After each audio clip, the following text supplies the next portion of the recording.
Let's just briefly recap on what MTD is and where we are in this change, just to make sure we're all on the same page.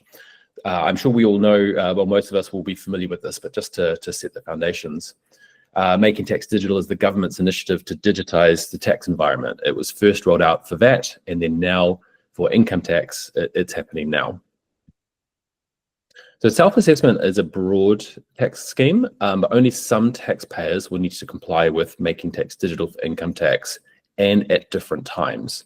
So who's affected? It's the self-employed, your clients who have sole trade income. It's landlords, which means anyone with property income, and this includes, accidental landlords who maybe inherited a home, or, a married couple whom they rent out one of the houses. They're caught up in it as well. And this also includes foreign property income. So the threshold is that if the taxpayer is affected if their combined income for those sources is over £20,000. You can join voluntarily as well, and there are some benefits to that, which we'll have a look at later on. And it's affecting both taxpayers and tax agents. So one thing to keep in mind is that a taxpayer is either in MTD for income tax or they're in self-assessment, the old way. So you can't, it can't be in both at the same time. And what does this mean in practice though? So there's 3 requirements that come along with Making Tax Digital. The first is digital record keeping. So ClearBooks does this through and through. I mentioned before about our lineage, our heritage in digital tax. So we've been doing this for well over a decade.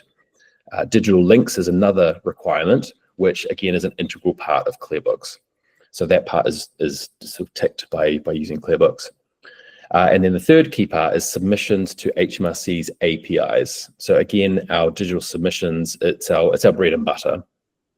So there are 4 in-year submissions or quarterly updates, and plus there's an end-of-year tax return that needs to be submitted digitally as well.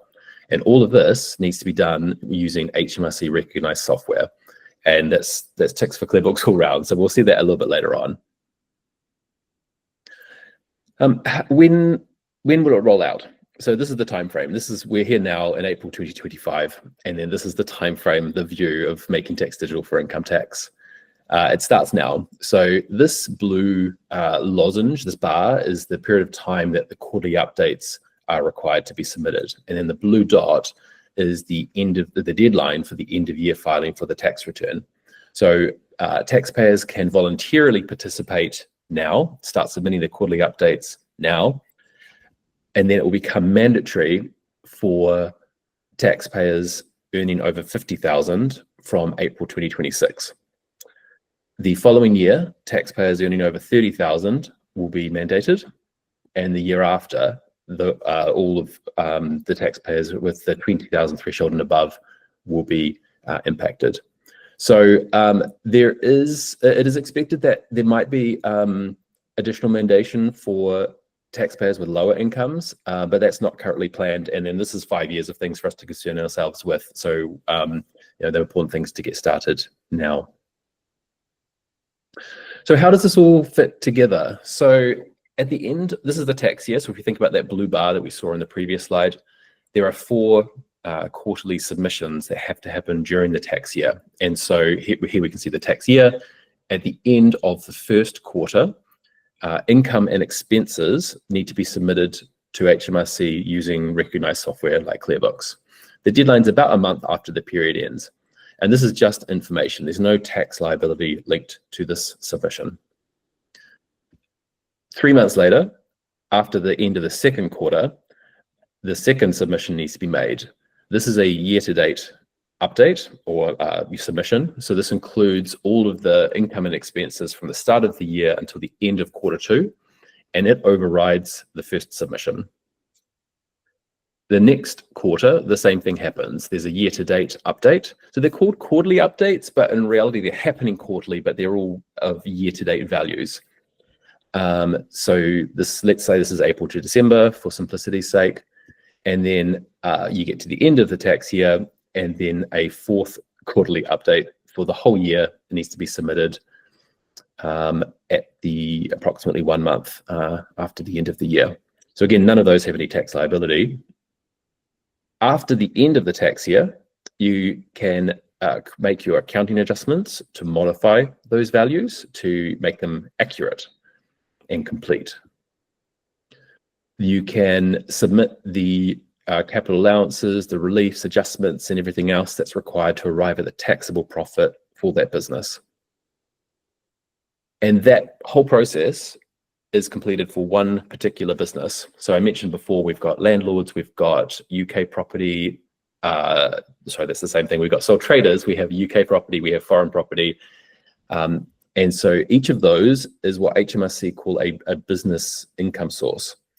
So you need to do that for your, let's say, your florist business, and then you'd also need to do it for your UK property income, and then also for your dog walking business, and then also for your your foreign property income.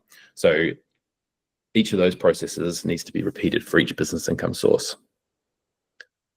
After that, the actual taxpayer themselves needs to have their entire tax position finalized. So all of your other income sources, so for example, bank interest, employment income, any CGT, all these things need to go in.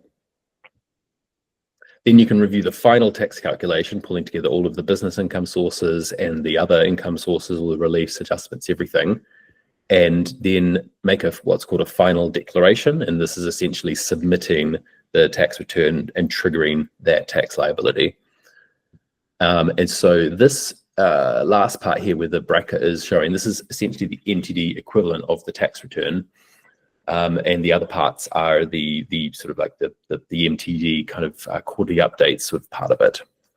So if a taxpayer is an MTD, then all of this happens in the HMRC recognized software like ClearBooks. ClearBooks supports all of this, so we will be looking at that. Pete will be showing that to us later on this morning.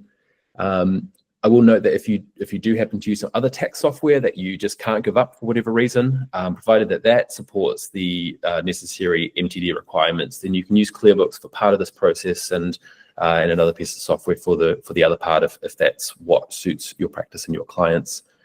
So there will be some changes to what you're going to have to do and what your clients are going to have to do, and so we will be exploring a little bit of that later on today. But the key takeaway is that if you're using ClearBooks, it will be easy to be compliant with these Making Tax Digital for income tax requirements.